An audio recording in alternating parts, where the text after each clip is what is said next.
ఇక రంగారెడ్డి జిల్లాలో integrated sub registrar కార్యాలయాలకు శంకుస్థాపన చేసిన అనంతరం ప్రజాపాలన ప్రగతి బాట కార్యక్రమంలో సీఎం రేవంత్ మాట్లాడుతున్నారు. లైవ్ ద్వారా చూద్దాం. కూడా హైటెక్ సిటీ కట్టినప్పుడు అవహేళన చేసింది.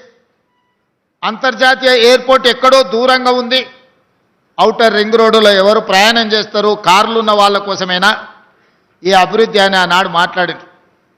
ఆనాడు పి జనార్దన్ రెడ్డి గారు కుండల ప్రదర్శన చేసేటోడు ఎండాకాలం వచ్చిందంటే సచివాలయం ముందు.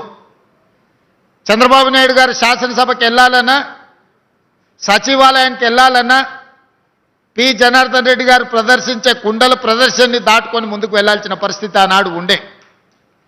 అక్కడి నుంచి ఆలోచన చేసి హైదరాబాదు నగర దాహార్తిని తీర్చడానికి నిజాం నిర్మించిన హిమాయత్ సాగర్, ఉస్మాన్ సాగర్ నీరు సరిపోవడం లేదు, మరి నగరానికి వస్తున్న లక్షలాది మంది యొక్క దాహార్తిని తీర్చాలంటే కృష్ణా జలాలను తరలించాలని ఆనాడు కృష్ణా నుంచి నాగార్జున సాగర్ నుంచి తాగునీటిని తరలించి హైదరాబాదు నగరానికి కృష్ణా జలాలను తరలించారు. ఆనాడు కృష్ణా జలాలు సరిపోవడం లేదని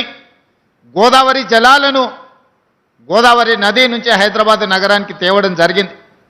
ఇవే కాదు, మంజిరా నుంచి హైదరాబాదు నగరానికి తాగునీటిని తీసుకొచ్చి ఈ ప్రాంతంలో వివిధ రాష్ట్రాలు, వివిధ దేశాల నుంచి ఉద్యోగ ఉపాధి కోసం వచ్చే వాళ్ళకి ఆశ్రమం ఇవ్వడమే కాదు, అన్ని మౌలిక వసతులను ఆనాటి ప్రభుత్వాలు ఏర్పాటు చేయబట్టే ఈరోజు ఈ ప్రాంతం గొప్పగా అభివృద్ధి చెందింది. కానీ ఇది సరిపోదు. ఇది ప్రపంచం ఆశిస్తున్న స్థాయిలో ఇంకా మనం చేయాల్సింది చాలా ఉంది. అందుకే నేను చెప్పిన హైదరాబాదు నగరం బెంగళూరుతోనో, చెన్నైతోనో, ఢిల్లీతోనో, కలకత్తానో, ముంబైతోనో పోటీ కాదు. మేము న్యూయార్క్తో పోటీ పడదలుచుకున్నాం, టోక్యోతో పోటీ పడదలుచుకున్నాం, సింగపూర్తో పోటీ పడదలుచుకున్నాం. ఇవాళ ప్రపంచాన్ని మనం కూర్చున్న దగ్గర అరచేతిలో ప్రపంచాన్ని చూడగలుగుతున్న మనం మన నగరాన్ని ప్రపంచ స్థాయి నగరంగా తీర్చిదిద్దుకోవడానికి మనకు చేతనవుతుంది. మనకు సాంకేతిక నైపుణ్యం ఉంది, మన దగ్గర అన్నీ ఉన్నాయి. అన్నీ మనకు ఉన్నప్పుడు కావాల్సింది ఒక్కటే చిత్తశుద్ధి.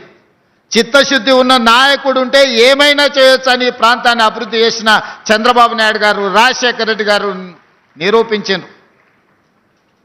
మరి ఈరోజు మనం ఎందుకు చేసుకోకూడదు? మీరు ఆలోచన చేయండి. ఇవాళ లక్షలాది మంది వివిధ ప్రాంతాల నుంచి ఇక్కడికి వచ్చి శాంతి భద్రతతో కూడుకున్న ఉద్యోగ భద్రత ఈ ప్రాంతంలో మనం ఇవ్వగలిగినము అంటే ఆనాటి ముఖ్యమంత్రులు రచించిన ప్రణాళికలే ఈరోజు మనకు వేదికగా మారినాయి. గచ్చిబౌలి స్టేడియంలో అంతర్జాతీయ క్రీడల్ని మనం నిర్వహించినాం, ఏషియన్ గేమ్స్ నిర్ణయించినాం, కామన్వెల్త్ గేమ్స్కు సంబంధించి ఈరోజు మనం అంత ఇన్ఫ్రాస్ట్రక్చర్ మనం చేసుకోగలిగినాం. ప్రపంచ స్థాయి మిలిటరీ గేమ్స్ మనం ఇక్కడ నిర్వహించుకున్నాం ఆనాడు. కానీ మధ్యలో గచ్చిబౌలి స్టేడియంలన్నీ పెళ్లిళ్లకు, పేరంటాలకు వేదికలుగా మారినాయి. క్రీడలలో రాణించి ఒలింపిక్స్లో గోల్డ్ మెడల్ తేవాల్సిన మన ప్రాంతం దాదాపుగా 15 సంవత్సరాలు క్రీడలలో నిర్లక్ష్యానికి లోనైంది. అందుకే ఈరోజు తెలంగాణ రాష్ట్రంలో ప్రజాపాలన ఏర్పాటు చేసిన తర్వాత ఒక పక్కన సంక్షేమ పథకాలను అమలు చేస్తూనే వేగంగా ఆగిపోయిన అభివృద్ధిని, సాంకేతిక నైపుణ్యాన్ని అందిపుచ్చుకొని మన నగరాన్ని అభివృద్ధి చేయాలని ఈరోజు నిర్ణయం తీసుకున్నాం. అందులో భాగంగానే తెలంగాణ రైజింగ్ 2047 అనే ఒక విధానపరమైన ప్రణాళికను సిద్ధం చేస్తున్నాము.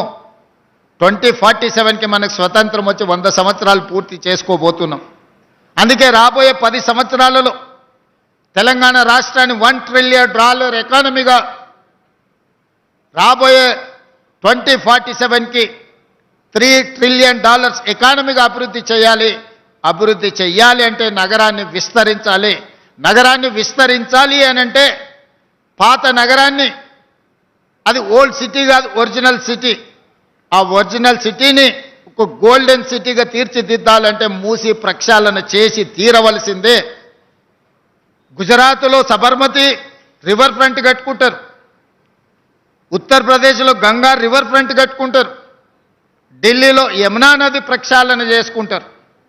గుజరాత్ సబర్మతి ప్రక్షాళన చేయొచ్చు, ఢిల్లీ యమునా నది ప్రక్షాళన చేయొచ్చు. ఉత్తరప్రదేశ్ ఈరోజు